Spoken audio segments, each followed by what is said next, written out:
साथियों, आप सभी का इस प्लेटफॉर्म पर स्वागत है। यहाँ पर हम लोग जो है उत्तर प्रदेश लोक सेवा आयोग के द्वारा जो पूर्व में पीसीएस की परीक्षाओं के प्रश्न पत्र कराए गए हैं, तो उन प्रीवियस ईयर के प्रश्न पत्रों को हम लोग जो है एक एक करके देख रहे हैं। इसके लिए हम लोग घटना चक्र पब्लिकेशन के द्वारा जो प्री और मुख्य परीक्षा कब से कब तक की, 2012 से 2017 तक की जो मुख्य परीक्षा में आपके पहले जीएस के पेपर होते थे ऑब्जेक्टिव टाइप के, वो और आपका 2012 से 2023 तक के जो आपके प्री के पेपर हैं, उन पेपर को जो सॉल्व है उसको हम लोग यहाँ पर देख रहे हैं। और इसी के तहत हम लोग जो है आज के वीडियो में यूपी पीसीएस मुख्य परीक्षा 2012 का जो पहला प्रश्न पत्र रहा है, प्रथम प्रश्न पत्र, उस प्रश्न पत्र को हम यहाँ पर हम लोग पूरी व्याख्या के साथ देखेंगे। ये जीएस का प्रश्न पत्र है, ये आपके आगामी परीक्षाओं के लिए काफ़ी महत्वपूर्ण साबित होगा। तो चलिए प्रारंभ करते हैं।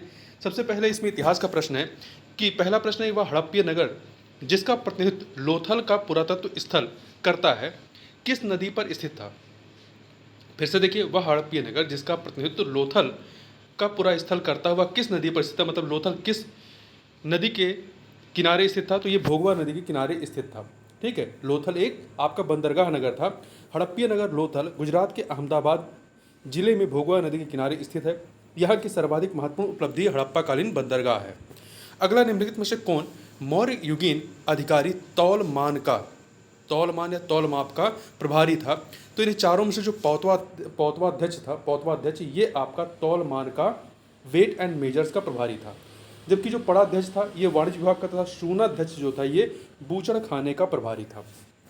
तो ध्यान रखिएगा, पौतवाध्यक्ष जो है तौलमान का, पण्याध्यक्ष वाणिज्य विभाग का और शूनाध्यक्ष जो है आपका बूचड़ खाने का। अगला है, कौटिल्य का अर्थशास्त्र क्या है। तो कौटिल्य का अर्थशास्त्र एक शासन के सिद्धांतों की जो है एक पुस्तक है। कौटिल्य, जिन्हें चाणक्य के नाम से भी जानते हैं, द्वारा मौर्य काल में रचित अर्थशास्त्र शासन के सिद्धांतों की पुस्तक है। इसके राज्य के सप्तांग सिद्धांत में राजा, अमात्य, जनपद, दुर्ग, कोष, दंड एवं मित्र की सर्वप्रथम व्याख्या मिलती है। अगला है, चीनी यात्री हुएनसांग ने किस शासक के समय भारत की यात्रा की थी। तो हर्ष के शासनकाल में इन्होंने भारत की यात्रा की थी। चीनी यात्री हुएनसांग ने कन्नौज के शासक हर्षवर्धन के शासनकाल में भारत की यात्रा की थी। उसने तांग शासकों की राजधानी चंगन, जो कि चीन में है, चंगन से भारतवर्ष के लिए 629 ईस्वी में प्रस्थान किया था। अपनी भारत यात्रा के ऊपर उसने एक ग्रंथ लिखा जिसका नाम क्या रहा है, शी युकी।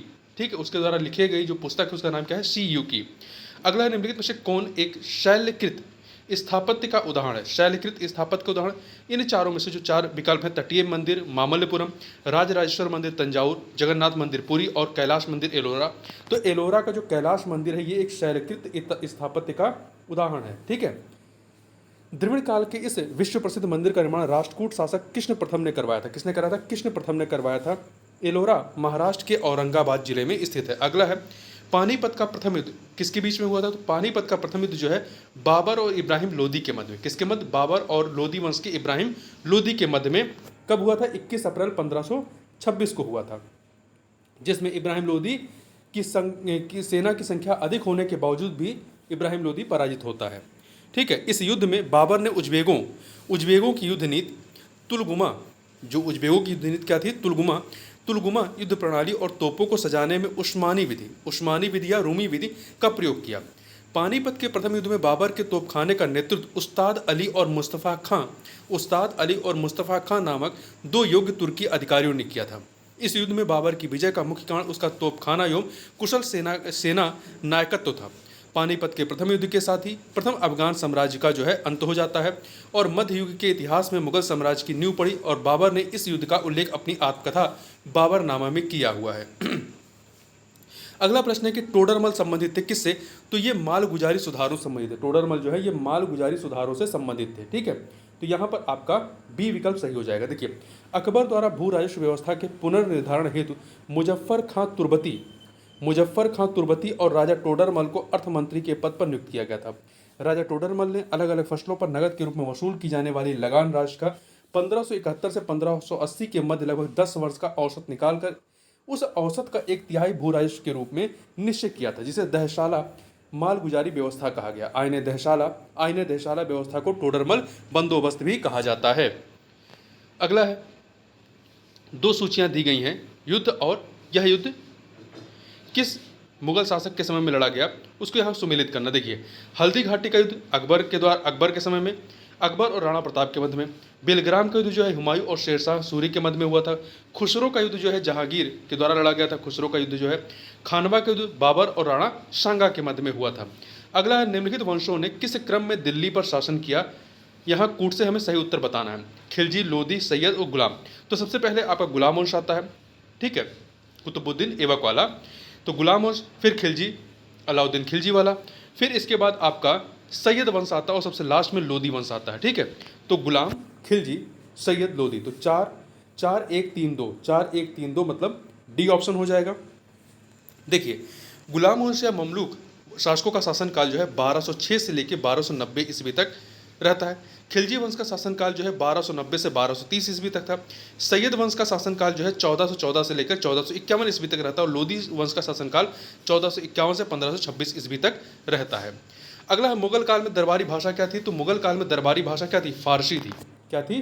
फारसी थी, ठीक है। जबकि जो बाबर था, बाबर ने अपनी जो आत्मकथा लिखी है बाबरनामा, वो किस में लिखी है? तुर्की में लिखी है।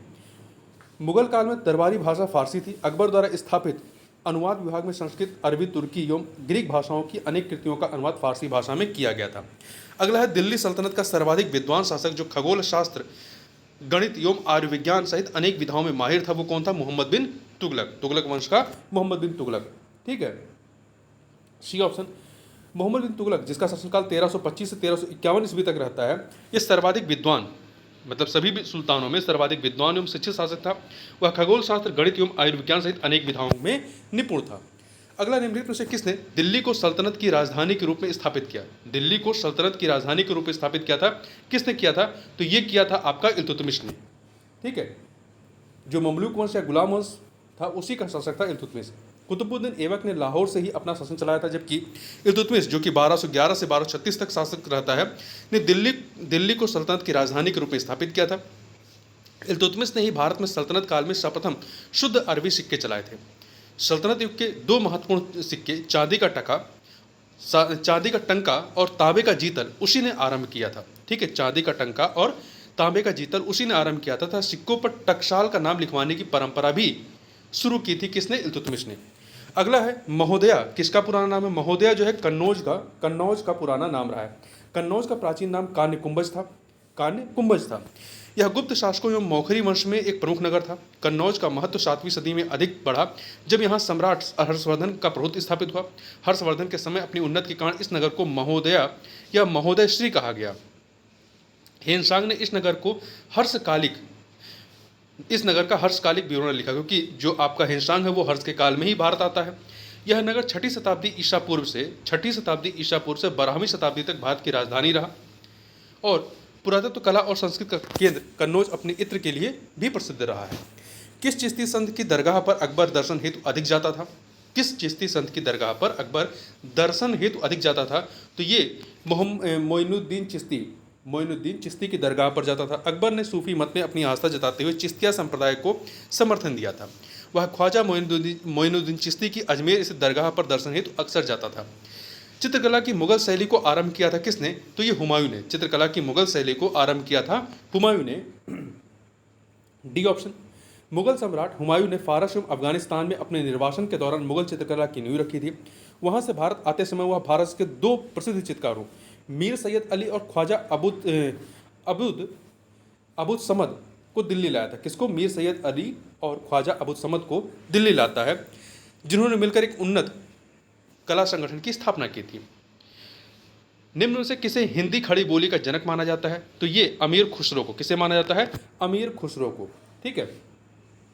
वह नई काव्य शैली सबक ए हिंदी या हिंदुस्तानी शैली के जन्मदाता थे। अगला है, दिल्ली का वह शिक्षा केंद्र जो मदरसा ए बेगम कहलाता था, किसके द्वारा स्थापित किया गया था?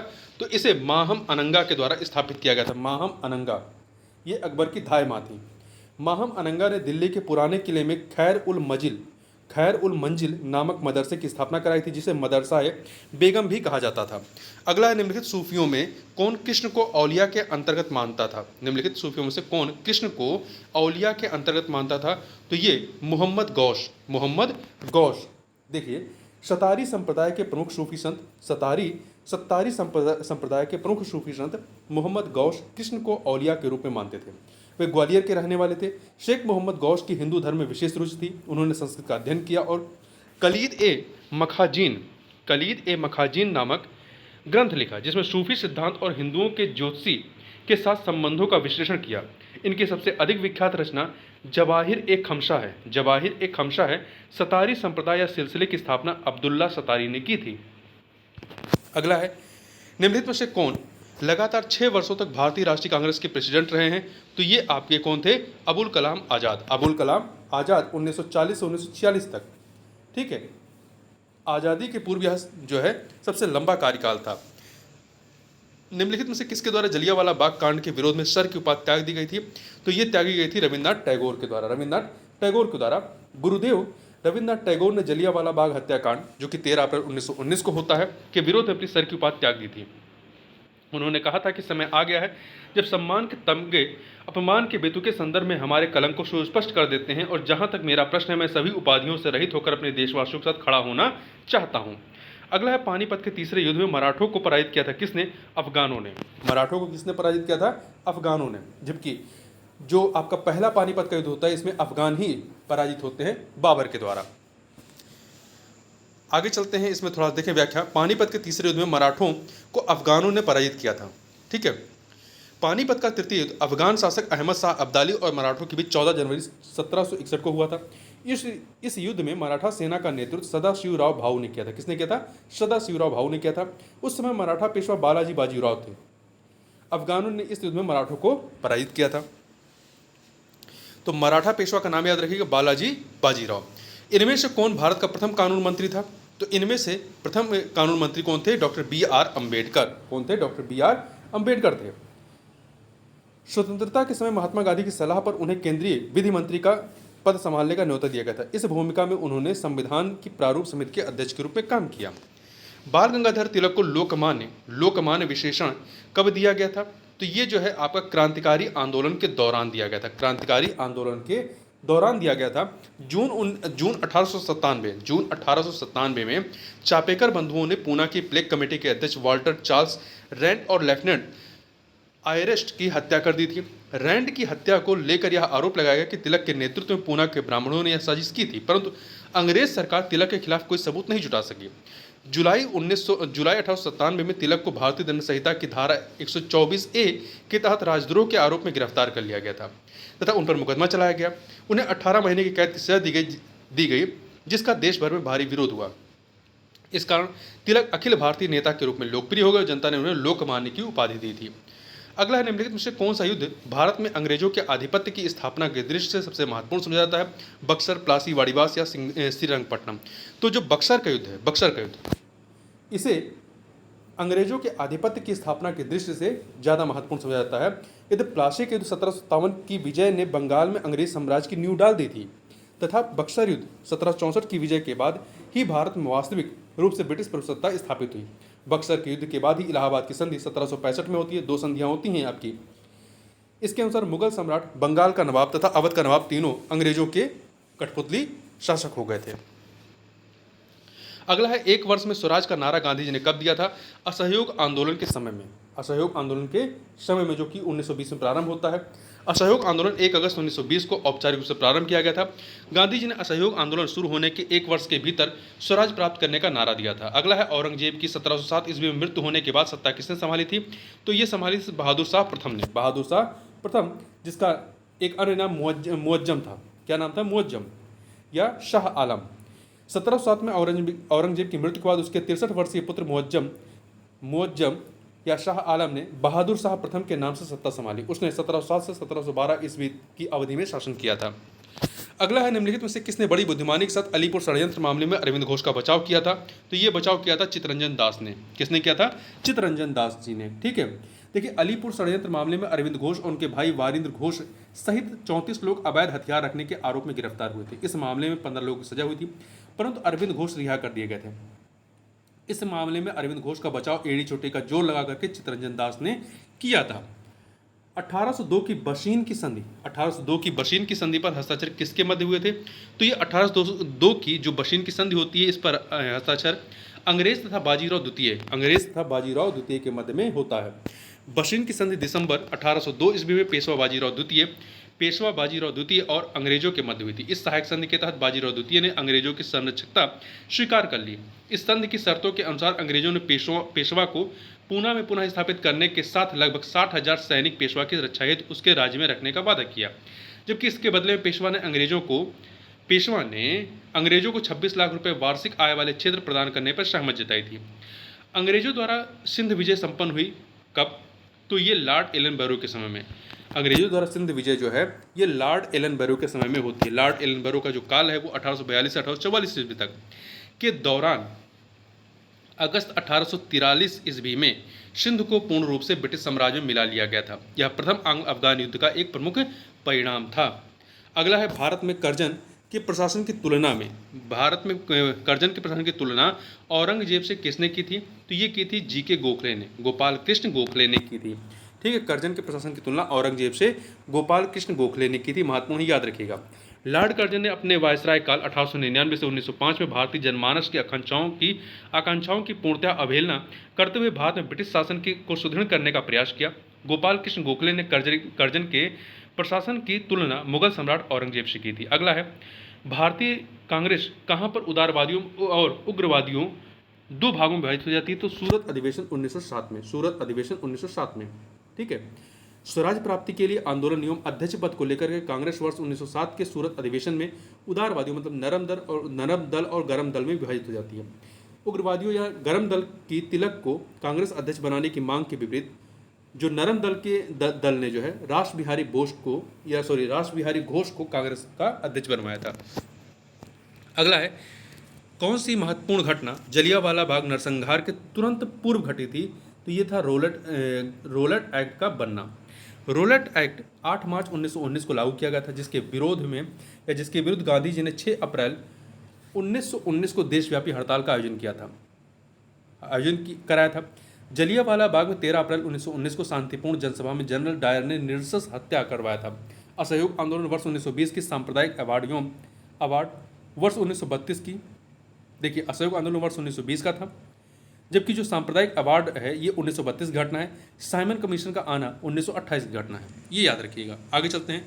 निम्नलिखित आंदोलनों का सही कालक्रम क्या है? 4 आंदोलन है, सविनय अवज्ञा, खिलाफत आंदोलन, होम रूल आंदोलन और भारत छोड़ो आंदोलन।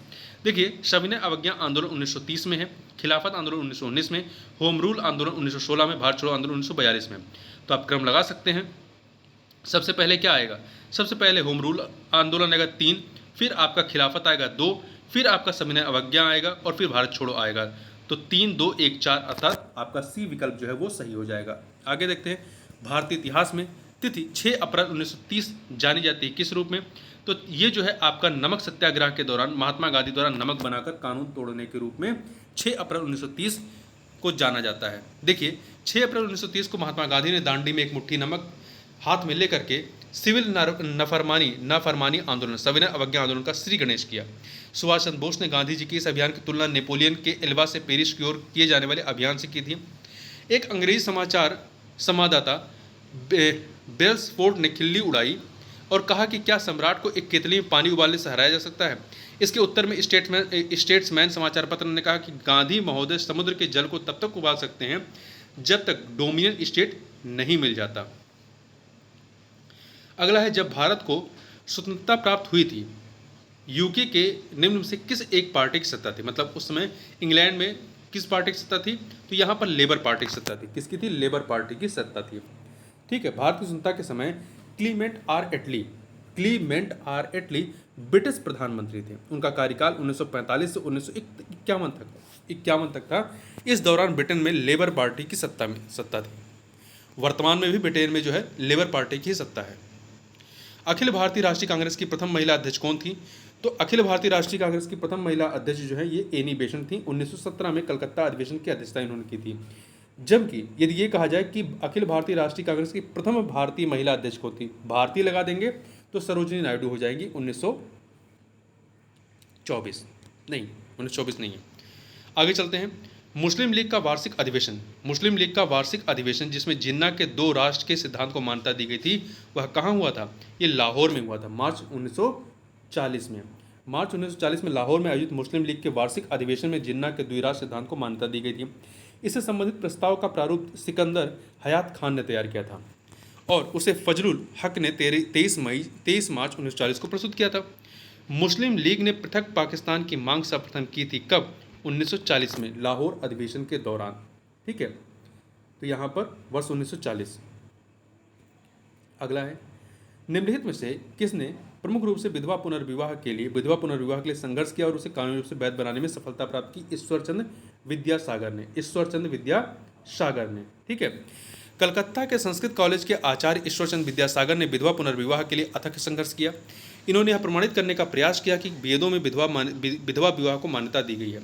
इनके प्रयासों के फलस्वरूप 26 जुलाई 1856 ईस्वी को हिंदू विधवा पुनर्विवाह अधिनियम पारित हुआ। अगला है, भारतीय राष्ट्रीय कांग्रेस की स्थापना किस गवर्नर जनरल के समय में होती है? लॉर्ड डफरिन के समय में। 1885 में। लॉर्ड डफरिन का जो कार्यकाल रहता है 1884 से 1888 तक रहता है। ठीक है, 1885 में A.O. ह्यूम ने भारतीय राष्ट्रीय संघ के नाम से इसकी स्थापना की थी और दादा भाई नौरोजी के सुझाव पर जो संघ नाम था वहाँ पर कांग्रेस कर दिया गया, भारतीय राष्ट्रीय कांग्रेस। 28 दिसंबर 1885 को मुंबई के गोकुल दास तेजपाल संस्कृत विद्यालय में संपन्न कांग्रेस के प्रथम अधिवेशन की अध्यक्षता व्योमेश चंद्र बनर्जी WC बनर्जी ने की थी। अगला है, गांधी जी का चंपारण आंदोलन क्या था? तो चंपारण आंदोलन जो ये था, ये नील कर्मियों की समस्याओं के समाधान हेतु था। मतलब जो कृषक थे। गांधी जी ने चंपारण आंदोलन वर्ष 1917 में बिहार में चंपारण नामक स्थान पर किया था। नमक सत्याग्रह में गांधी जी के गिरफ्तार हो जाने पर आंदोलन के नायक के रूप में उनका स्थान किसने ग्रहण किया था? अब्बास तैयब जी ने किया था। ठीक है, देखिए 6 अप्रैल 1930 को लगभग 241 मील की यात्रा पूरी कर दांडी में गांधी जी ने सांकेतिक रूप से नमक बनाकर कानून तोड़ा। इसे सबने अवज्ञा आंदोलन भी कहा जाता है। इस आंदोलन की मुख्य विशेषता स्त्रियों की भागीदारी थी। अगला है, सती प्रथा का उन्मूलन किया था किसके समय में हुआ था? लॉर्ड विलियम बेंटिक के समय में। देखिए, ब्रह्म समाज के संस्थापक राजा राम मोहन राय के अथक प्रयासों से लॉर्ड विलियम बेंटिक ने अधिनियम 1829 के नियम 17 द्वारा सती प्रथा को अवैध घोषित किया गया था। पहले यह नियम केवल बंगाल के लिए था, फिर 1830 ईस्वी में यह बंबई और मद्रास में भी लागू कर दिया गया। अगला है, भारत छोड़ो आंदोलन के संदर्भ में महात्मा गांधी को कहाँ बंदी बनाया गया था? तो इन्हें बंबई में बंदी बनाया गया था। ठीक है, गांधी जी को बंबई के पूना के आगा खां महल में नज़रबंद करके रखा गया था। जब 1857 की क्रांति हुई तो गवर्नर जनरल कौन थे? लॉर्ड कैनिंग थे। ठीक है, 1857 का जब विद्रोह होता है तो उसमें गवर्नर जनरल कौन थे? लॉर्ड कैनिंग थे।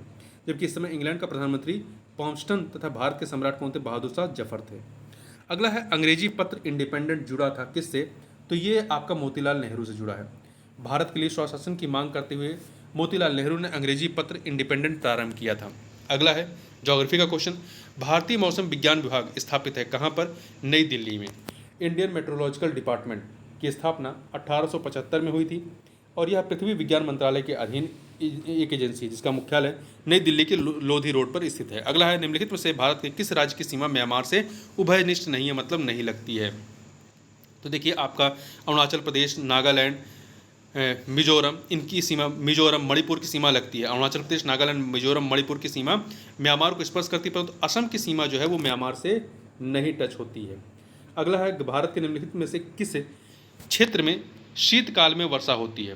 किस क्षेत्र में शीतकाल में वर्षा होती है? तो आपका देखिए, ये आपका शीतकाल में जो वर्षा है उत्तर पश्चिम और दक्षिण पश्चिम, उत्तर पश्चिम और दक्षिण पूर्व में, उत्तर पश्चिम और आपका दक्षिण पूर्व, इन दोनों जगहों पर वर्षा होती है। भारत में उत्तर पश्चिम दक्षिण पूर्व क्षेत्र में पश्चिमी विक्षोभ के कारण शीतकाल में वर्षा होती है। इसके अतिरिक्त तमिलनाडु के तटीय क्षेत्रों में उत्तर पूर्व मानसून के कारण, मतलब लौटते मानसून के कारण शीतकाल में वर्षा होती है। जंगल महल कहलाने वाला क्षेत्र कहाँ स्थित है? जंगल महल कहलाने वाला स्थान जो है वो पश्चिम बंगाल में अवस्थित है। निम्नलिखित में से कौन सा वायुपत्तन का विशिष्ट उदाहरण है वायुपत्तन का? तो हल्दिया है। वायुपत्तन वह पत्तन होता है जो गहरे जलीय भाग में स्थित तथा मुख्य पत्तन का सहायक पत्तन होता है। हल्दिया बंदरगाह या हल्दिया डॉक कॉम्प्लेक्स वायुपत्तन का विशिष्ट उदाहरण है। यह कोलकाता बंदरगाह जिसे हम लोग श्यामा प्रसाद मुखर्जी पोर्ट कहते हैं का मुख्य भाग है। यह हल्दिया में हुगली नदी के पश्चिमी तट पर स्थित है, हुगली नदी के पश्चिमी तट पर अवस्थित है। अगला है अति विवादित बबली प्रोजेक्ट निम्नलिखित में से किस राज्य में है? तो बबली प्रोजेक्ट महाराष्ट्र में, महाराष्ट्र में। देखिए तेलंगाना राज्य को इस परियोजना पर आपत्ति है, क्योंकि बबली प्रोजेक्ट के गोदावरी नदी की उच्च धारा पर स्थित होने के कारण निम्न धारा पर स्थित पंचमपाद बांध या श्री राम सागर परियोजना को कम पानी प्राप्त होगा। पूर्व में बबली प्रोजेक्ट या बबली बैराज संबंधित विवाद महाराष्ट्र और आंध्र प्रदेश का था। अब चूंकि आंध्र प्रदेश दो भागों में बट गया है, तेलंगाना और आंध्र प्रदेश, तो ये जो है आपका तेलंगाना वाले हिस्से में आ गया है। भारत में मसालों का सर्वाधिक उत्पादक कौन सा है? तो देखिए प्रश्नकाल में ये गुजरात था, प्रश्नकाल में गुजरात था, परंतु वर्तमान में यदि आप आंकड़ों को देखेंगे तो मसालों का जो सर्वाधिक उत्पादक है मध्य प्रदेश, दूसरे पे राजस्थान, तीसरे पे गुजरात। पहले पे मध्य प्रदेश, दूसरे पे राजस्थान है, तीसरे पे गुजरात है। भारत में निम्न शैल तंत्रों में से किसमें लौह अयस्क के प्रमुख जमाव पाए जाते हैं? तो ये आपका धारवाड़ तंत्र में पाए जाते हैं। किसमें? धारवाड़ तंत्र में पाए जाते हैं। भारत में लौह अयस्क का मुख्य जमाव धारवाड़ तंत्र की शैलों में पाया जाता है। कुड़प्पा तंत्र में भी कुछ लौह अयस्कों का अजमाव पाया जाता है, परंतु उसकी मात्रा धारवाड़ तंत्र की शैलों से कम होता है। ठीक है। निम्न नदियों, देखिए यहाँ पे कुड़प्पा तंत्र भी है, परंतु कुड़प्पा में बहुत कम होता है, धारवाड़ में ज़्यादा होता है, इसलिए धारवाड़ यहाँ पे उत्तर हो जाएगा। निम्न नदियों में से कौन सी एक हिमालय की 3 श्रेणियों को आर पार काटती है? तो ये आपकी सतलज नदी है। कौन सी है? सतलज है। ठीक है, बी ऑप्शन हो जाएगा आपका। सतलज नदी हिमालय श्रेणी की 3 श्रेणियों को काटती हुई प्रवाहित होती है। यह तिब्बत में मानसरोवर झील के निकट राक्षस या राकसताल से निकलती है, जहां इसे लॉन्गचेन खबाब के नाम से जाना जाता है। भारत में प्रवेश करने से पहले यह सिंधु नदी के समानांतर बहती है और हिमाचल प्रदेश से भारत में प्रवेश करती है। भारत में सुनामी वार्निंग सेंटर अवस्थित है कहाँ पर? तो हैदराबाद में। कहाँ पर? हैदराबाद में। यह 2005 से जुलाई 2005 से ये क्या है? परिचालन में है। पीली क्रांति संबंधित है किससे? तो पीली क्रांति जो है तोरिया सरसों उत्पादन से संबंधित है। ललित एक उन्नत किस्म है किसकी? तो ये आपकी अमरूद की एक उन्नत किस्म है। L49 इलाहाबाद सफ़ेदा श्वेतायुम ललित, L49 इलाहाबाद सफ़ेदा श्वेतायुम ललित अमरूद की उन्नत किस्में हैं। अगला है national academy of agriculture research management, NAARM, national academy of agriculture management कहाँ पर है? ये हैदराबाद में स्थित है, हैदराबाद तेलंगाना। इसे हिंदी में राष्ट्रीय कृषि अनुसंधान प्रबंध अकादमी कहते हैं। तो ध्यान रखिएगा, राष्ट्रीय कृषि अनुसंधान प्रबंध अकादमी कहाँ है? हैदराबाद में। भारत में फसल बीमा योजना कब प्रारंभ की गई? तो फसल बीमा योजना जो भारत में 1985 में प्रारंभ की गई थी, 1985 में प्रारंभ की गई थी। देखिए भारत में फसल बीमा योजना का शुभारंभ वर्ष 1985 में किया गया था। यह योजना को कॉम्प्रहेंसिव क्रॉप इंश्योरेंस स्कीम कहा जाता था, जिसे 1 अप्रैल 1985 को भारत सरकार एवं राज्य सरकारों के सक्रिय भागीदारी से प्रारंभ किया गया था। ध्यातव्य है कि प्रोफेसर BM दांडेकर को father of crop insurance in India कहा जाता है। किसे कहा जाता है? प्रोफेसर BM दांडेकर को। इनके सुझाव के आधार पर general insurance corporation of India द्वारा एक पायलट क्रॉप इंश्योरेंस स्कीम वर्ष 1979 में प्रारंभ किया गया था। यह योजना 1984-85 तक चलती है, जिसका स्थान CCIS मतलब कॉम्प्रिहेंसिव क्रॉप इंश्योरेंस स्कीम ने ले लिया। स्वतंत्रता पश्चात भारत में प्रथम फसल बीमा कार्यक्रम की शुरुआत 1972-73 में गुजरात में हुई थी। चूंकि विकल्प में 1985 का उल्लेख है, अतः यहाँ पर हम लोग 1985 मानेंगे। प्रश्न क्या था? फिर से देख लीजिए कि भारत में फसल बीमा योजना कब प्रारंभ होती है? तो 1985। ये केंद्र स्तर पर प्रारंभ होती है, जबकि राज्य स्तर पर यदि देखें तो सबसे पहले आपका गुजरात में 1972-73 में प्रारंभ हुआ था। निर्यात हेतु आम की पसंदीदा प्रजाति कौन सी है? तो ये है अल्फांसो। भारत में इसका प्रमुख उत्पादक राज्य महाराष्ट्र है।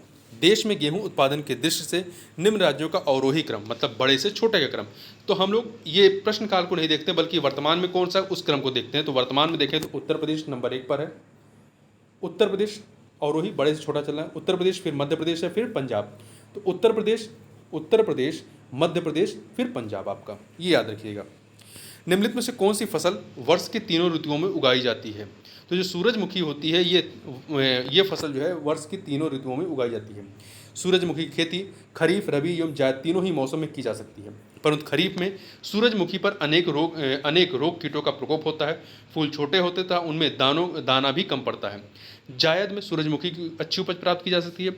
सूरजमुखी की खेती सभी प्रकार की भूमि में की जा सकती है, परंतु अधिक जल रोकने वाली भूमि इसकी खेती के लिए उपयुक्त होती है। भारत में प्रथम कृषि विश्वविद्यालय की स्थापना कब हुई थी या कहाँ हुई थी? स्थापना हुई थी कहाँ पर? पंतनगर में, जो कि वर्तमान में उत्तराखंड में है। जीबी पंत कृषि एवं प्रौद्योगिकी विश्वविद्यालय भारत का प्रथम कृषि विश्वविद्यालय 1960 में बना था। यह उत्तराखंड के पंतनगर में स्थित है। अगला है भारत में लवणीय मृदा का सर्वाधिक क्षेत्रफल कहाँ पर है? तो ये गुजरात में है। देखिए, लवणीय मृदा की दृष्टि से गुजरात सर्वाधिक क्षेत्रफल वाला देश है। क्षारीय मृदा की दृष्टि से उत्तर प्रदेश, ध्यान रखिएगा, लवणीय मृदा की दृष्टि से गुजरात है, जबकि क्षारीय मृदा की दृष्टि से उत्तर प्रदेश सर्वाधिक क्षेत्रफल वाला राज्य है। भारत की औसत फसल गहनता लगभग कितनी है? तो ये 135% है। कितनी है? 135% है प्रश्न काल में, ठीक है। परंतु वर्तमान में देखें, एग्रीकल्चर स्टैटिक्स एट ग्लांस 2022 के अनुसार वर्ष 2019-20 में भारत की औसत फसल गहनता 151.08 है। 151.08, तो ये आंकड़ा याद रखिए, 151.08। अगला है, निम्न से किस प्रांत में सोयाबीन खेती के अंतर्गत सर्वाधिक क्षेत्र है? तो देखें, एग्रीकल्चर स्टैटिक्स एट ग्लांस 2022 के अनुसार वर्ष 2021-22 में मध्य प्रदेश के 5.5 मिलियन हेक्टेयर क्षेत्र पर सोयाबीन की खेती, जो देश के कुल सोयाबीन कृषि क्षेत्र का 44.94% है। सोयाबीन कृषि क्षेत्र के संदर्भ में दूसरा स्थान महाराष्ट्र का 38.19 मिलियन हेक्टेयर का, ठीक है। तो यहाँ पर आप याद रखिएगा, मध्य प्रदेश नंबर 1 पर है, महाराष्ट्र दूसरे पर है। अगला है, राउरकेला इस्पात संयंत्र की स्थापना हुई थी। ये जर्मनी के सहयोग से, राउरकेला इस्पात संयंत्र की स्थापना जर्मनी के सहयोग से उड़ीसा में हुई थी। और राउरकेला इस्पात संयंत्र भारत में सार्वजनिक क्षेत्र का पहला एकीकृत इस्पात संयंत्र है, जिसे जर्मनी के सहयोग से स्थापित किया गया था। अगला है, निम्न देशों में से किसे झीलों की वाटिका कहा जाता है? तो ये फिनलैंड को कहा जाता है। यहाँ 1 लाख से अधिक झीलें पाई जाती हैं। निम्नलिखित में से कौन सही सुमेलित नहीं है? देखिए, कौन सही सुमेलित है? जनजाति और कहाँ पाई जाती है?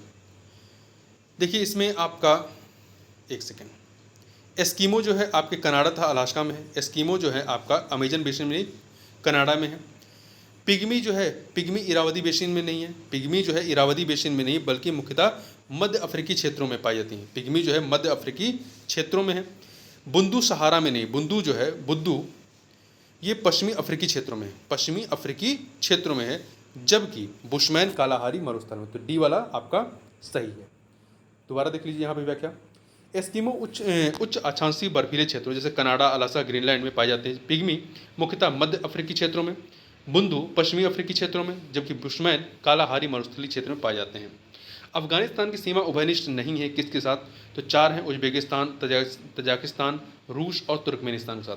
तो अफगानिस्तान की जो सीमा है वो रूस से नहीं लगती है, रूस से अफगानिस्तान की सीमा नहीं लगती है, ठीक है। रूस की सीमा अफगानिस्तान से नहीं लगती है।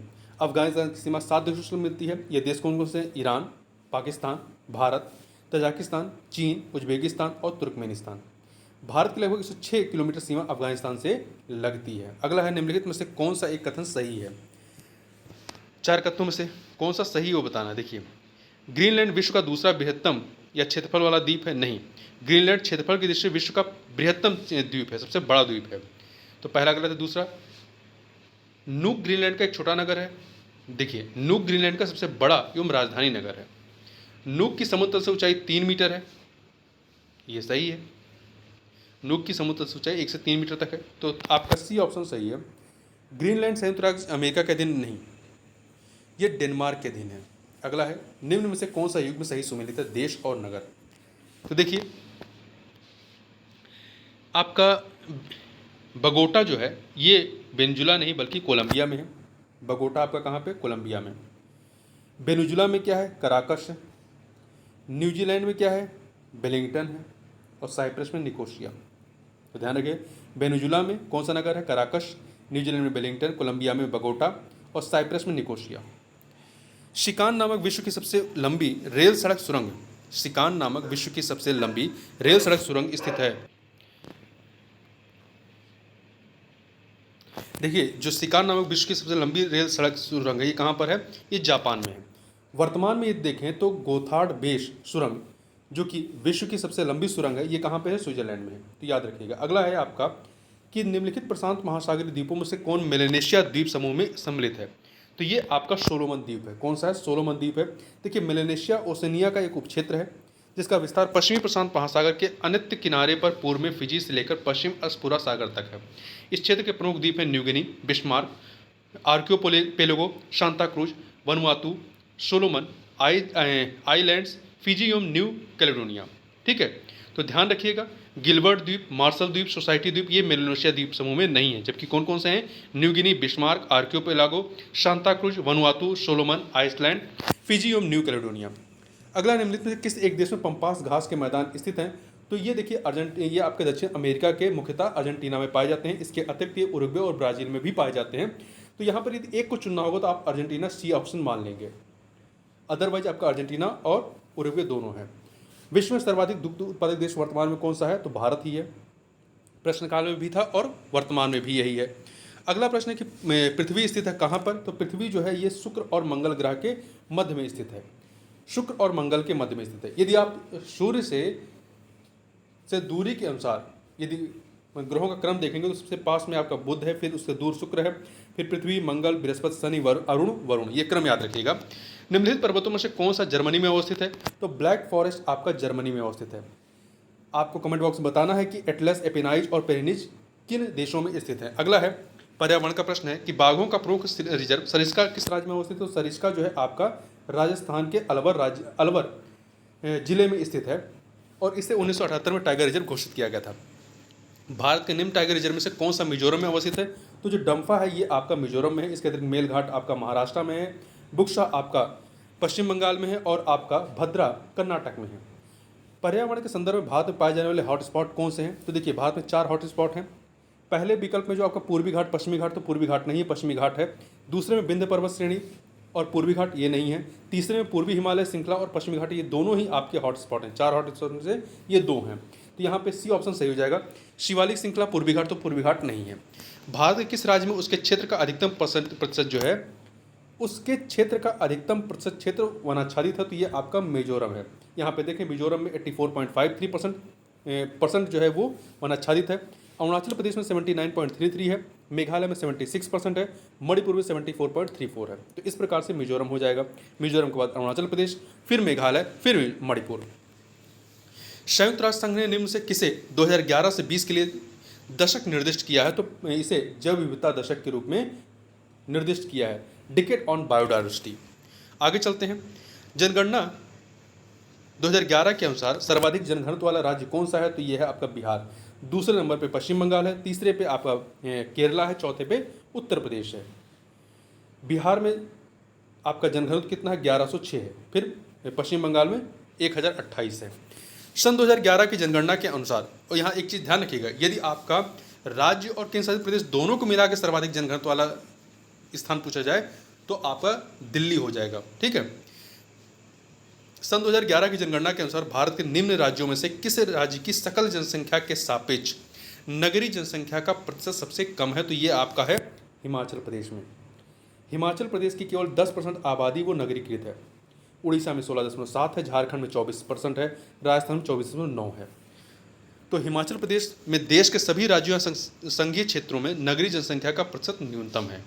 जनगणना 2011 के अनुसार उत्तर प्रदेश के संबंध में निम्नलिखित कथनों में से कौन सा सही है? 4 कथन है। पहला, न्यूनतम साक्षरता दर वाला जिला श्रावस्ती है, सही है। सर्वाधिक लिंगानुपात वाला जिला देवरिया है, नहीं, देवरिया नहीं है, बल्कि आपका जौनपुर है, जहाँ पे 1024 लिंगानुपात है। तीसरा, न्यूनतम जनघनत्व वाला जिला ललितपुर है, जहाँ का जनघनत्व 242 है। नगर निगम क्षेत्र की जनसंख्या के आधार पर राज्य का सर्वाधिक जनसंख्या वाला नगर कानपुर है, नहीं, गाजियाबाद है। तो यहाँ पर पहला और तीसरा कथन सही है, इसलिए बी ऑप्शन हो जाएगा, दूसरा चौथा गलत है। वर्ष 2001 से 2011 के मध्य भारत के किस राज्य में नकारात्मक जनसंख्या वृद्धि हुई है? नागालैंड में -0.6%। ठीक है। वहीं आपका गोवा में 8.2% रहा है, केरल में 4.9 रहा है और कर्नाटक में 15.6% रहा है। अगला प्रश्न है आपका कि वर्ष 2011 की जनगणना के अनुसार भारत का सर्वाधिक नगरीकृत राज्य कौन सा है? तो यह है आपका तमिलनाडु। इन विकल्पों में तमिलनाडु, यदि ऐसे देखें तो नंबर 1 पे आपका गोवा है, गोवा के बाद मिजोरम, गोवा में 62.2% है, मिजोरम में 52.1 है, तमिलनाडु में 48.4 है, फिर केरल चौथे पे 47.7, महाराष्ट्र 45.2। तो इस प्रकार से नंबर 1 पर गोवा है, फिर मिजोरम है, फिर तमिलनाडु है, फिर आपका केरल है और फिर महाराष्ट्र है। चूंकि विकल्प में आपका गोवा और मिजोरम नहीं था, इसलिए तमिलनाडु यहाँ पे सही विकल्प हो जाएगा। 2011 की जनगणना के अनुसार निम्न राज्यों में से किसका जनसंख्या घनत्व न्यूनतम है? तो इन चारों में से अरुणाचल प्रदेश का जनसंख्या घनत्व जो है न्यूनतम है, यहाँ पे 17 है, जबकि नागालैंड में 119 है, सिक्किम में 86 है, मिजोरम में 52 है। वर्ष 2011 की जनगणना के अनुसार निम्न राज्यों में से किसमें प्रति 1000 पुरुषों पर महिलाओं की संख्या सर्वाधिक है? तो इनमें सबसे अधिक कहाँ पे है? केरला में 1000 पुरुषों पे 1084 महिलाएं हैं, जबकि तमिलनाडु में 996 है, मणिपुर में 985 है और मेघालय में 989 है। भारत में 10 की जनसंख्या वृद्धि दर न्यूनतम कब से कब तक रही है? 2001 से 2011 के मध्य 17.7 रही है, जो कि अभी तक की सबसे न्यूनतम रही है, जबकि सबसे अधिक आपकी 1961 से 1971 के मध्य 24.8% थी। 1981 से 1991 तक आपकी 23.87 थी। वहीं 1991 से 2001 तक जो है 21.54% थी। अगला है 2011 में न्यूनतम दशकीय जनसंख्या वृद्धि दर हुई कहाँ पर? न्यूनतम दशकीय जनसंख्या वृद्धि कहाँ पर हुई? आंध्र प्रदेश में। आंध्र प्रदेश में, ठीक है। जबकि इसी काल में यहाँ पे 11% थी। इसी काल में बिहार में 25.4, तमिलनाडु में 15.6, पश्चिम बंगाल में 13.8% रही है। तो सर्वाधिक जनसंख्या वृद्धि जो दशकीय जनसंख्या वृद्धि रही है वो कहाँ रही? बिहार में। इन विकल्पों में राज्य विशेष के प्रश्न को देखें। उत्तर प्रदेश में प्रथम विकलांग विश्वविद्यालय स्थापित किया गया कहाँ पर? चित्रकूट में 2001 में स्थापित किया गया। ये भारत और विश्व का पहला विकलांग विश्वविद्यालय रहा है, जगत गुरु रामभद्राचार्य विकलांग विश्वविद्यालय। उत्तर प्रदेश में मिड डे मील कार्यक्रम कब प्रारंभ किया गया? उत्तर प्रदेश या कह सकते हैं पूरे भारत में मिड डे मील योजना जो है आपका 15 अगस्त 1995 को लागू किया गया। सितंबर 2021 में मिड डे मील योजना का नाम परिवर्तित करके पीएम पोषण योजना कर दिया गया। क्या कर दिया गया? पीएम पोषण योजना। उत्तर प्रदेश में रानी लक्ष्मीबाई बांध परियोजना निर्मित है कहाँ पर? तो ये बेतवा नदी पर है, बेतवा नदी पर। झांसी में बेतवा नदी पर स्थित माता टीला बांध योजना के 2 चरणों के पूर्ण होने के बाद इस परियोजना का नाम रानी लक्ष्मीबाई बांध परियोजना कर दिया गया, ठीक है। अगला है कन्हैयालाल मणिकलाल केंद्रीय हिंदी संस्थान स्थित है कहाँ पर? तो ये आगरा में, ध्यान रखिएगा। कन्हैयालाल मणिकलाल केंद्रीय हिंदी संस्थान आगरा में स्थित है। इस संस्थान की स्थापना दिसंबर 1953 में तत्कालीन राज्यपाल श्री कन्हैयालाल मणिकलाल मुंशी द्वारा की गई थी। अगला प्रश्न है उत्तर प्रदेश की 16वीं विधानसभा की सर्वसम्मत से कौन अध्यक्ष चुने गए थे? स्पीकर। तो ये चुने गए थे माता प्रसाद पांडे, जबकि वर्तमान में 18वीं विधानसभा के जो अध्यक्ष है कौन है? सतीश महाना है वर्तमान में, तो ध्यान रखिएगा। आगे चलते हैं। अगला है उत्तर प्रदेश के निम्न से कौन सा क्षेत्र सर्वाधिक बाढ़ प्रभावित है? तो इसमें पश्चिमी क्षेत्र, पूर्वी क्षेत्र, मध्य क्षेत्र और उत्तरी क्षेत्र में जो पूर्वी क्षेत्र है आपका, पूर्वी क्षेत्र जिधर आपका सोनभद्र पड़ता है, ये आपका सर्वाधिक बाढ़ प्रभावित क्षेत्र है। उत्तर प्रदेश में बाढ़ प्रवण क्षेत्रों को उच्च बाढ़ प्रवण, मध्यम बाढ़ प्रवण एवं निम्न बाढ़ प्रवण क्षेत्रों में विभक्त किया जाता है। उच्च बाढ़ प्रवण क्षेत्र में उत्तर प्रदेश के कुल बाढ़ प्रवण क्षेत्र का 48% हिस्सा आता है। उच्च बाढ़ प्रवण क्षेत्र उत्तर प्रदेश के पूर्वी क्षेत्र को आच्छादित करता है, पूर्वी क्षेत्र को। कथन कांड का प्रश्न है यहाँ पर। कथन है कि उत्तर प्रदेश में शिक्षा मित्र योजना ग्रामीण युवा शक्ति को अपने ही ग्राम की शिक्षा द्वारा सेवा करने का अवसर उपलब्ध कराती है। सही है। कारण क्योंकि मानकानुसार अध्यापक छात्र अनुपात को बनाए रखना इसका उद्देश्य है। कथन कांड दोनों सही है और व्याख्या भी कर रहा है, इसलिए ए ऑप्शन हो जाएगा। इसका कार्यान्वयन, शिक्षा मित्र योजना का कार्यान्वयन वर्ष 2001 में प्रारंभ किया गया था और वर्ष 2006-7 से यह योजना नगर क्षेत्रों में भी लागू की गई। ध्यान रखिएगा 2001 से प्रारंभ की गई थी इसको। उत्तर प्रदेश में प्रारंभिक शिक्षा के लिए स्कूल चलो अभियान कब शुरू किया गया? तो उत्तर प्रदेश में प्रारंभिक शिक्षा के लिए स्कूल चलो अभियान वर्ष 2000 में प्रारंभ किया गया था 6 से 11 वर्ष एवं 11 से 14 वर्ष की उम्र के बच्चों के लिए, ठीक है। जुलाई 2000 में इसे प्रारंभ किया गया था, जुलाई 2000 में। जनगणना 2011 के अनुसार उत्तर प्रदेश के सर्वाधिक साक्षरता दर वाले 4 जिलों का सही अवरोही क्रम, मतलब बड़े से छोटा क्रम कौन सा है? तो गाजियाबाद, गौतम बुद्ध नगर, कानपुर नगर, औरैया। गाजियाबाद, गौतम बुद्ध नगर, कानपुर नगर और औरैया। तो बी ऑप्शन हो जाएगा। देखिए अनंतिम आंकड़े हैं ये, ठीक है। जबकि जो अंतिम आंकड़े हैं जो आए थे बाद में, उसके अनुसार याद रखिएगा, हमें अंतिम आंकड़ों के अनुसार याद रखना है।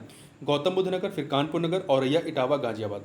गाजियाबाद आपका चौथे नंबर पे चला गया, जबकि अनंतिम में पहले नंबर पे था। तो अब याद आपको जो रखना है ये वाला, गौतम बुद्ध नगर सबसे अधिक, फिर कानपुर नगर है, फिर औरैया, फिर इटावा, फिर गाजियाबाद।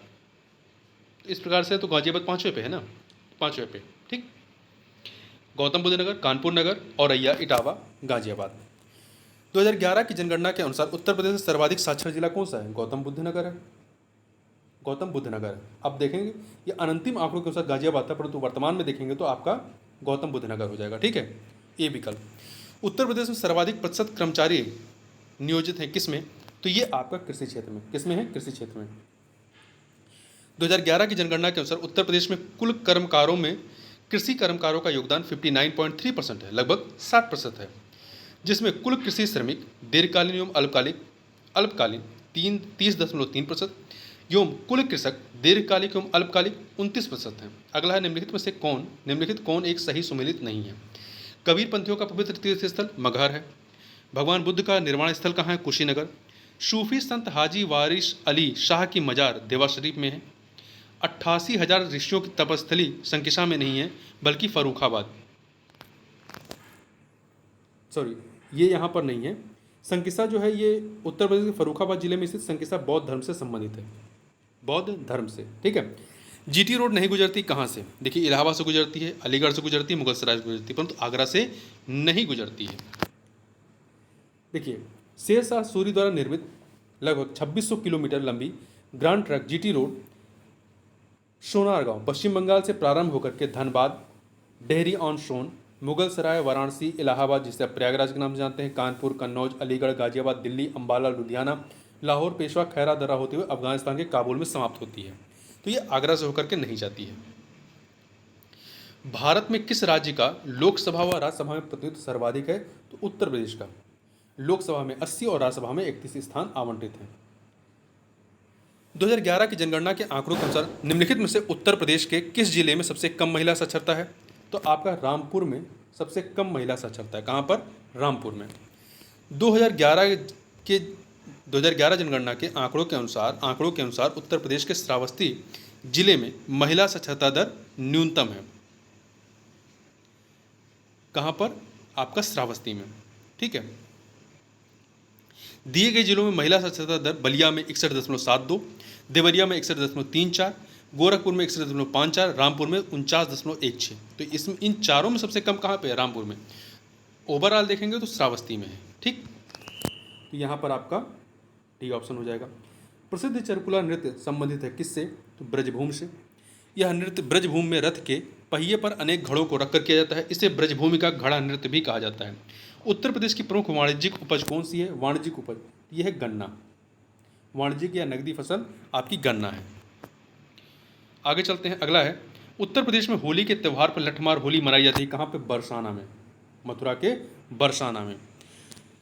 दो सूचियां हैं लोकगीत और ये किस क्षेत्र में ये प्रचलित हैं, इसको मिलाना है। देखिए बिरहा पूर्वांचल में, बिरहा जो है ये आपका पूर्वांचल में है, रशिया ब्रजभूमि में है, आल्हा बुंदेलखंड में, कजरी अवध में है। फिर से देख लीजिए, बिरहा जो है आपका पूर्वांचल में, रशिया ब्रजभूमि में है, रशिया तीर्थ से संबंधित है, ब्रजभूमि, आल्हा बुंदेलखंड और कजरी अवध में।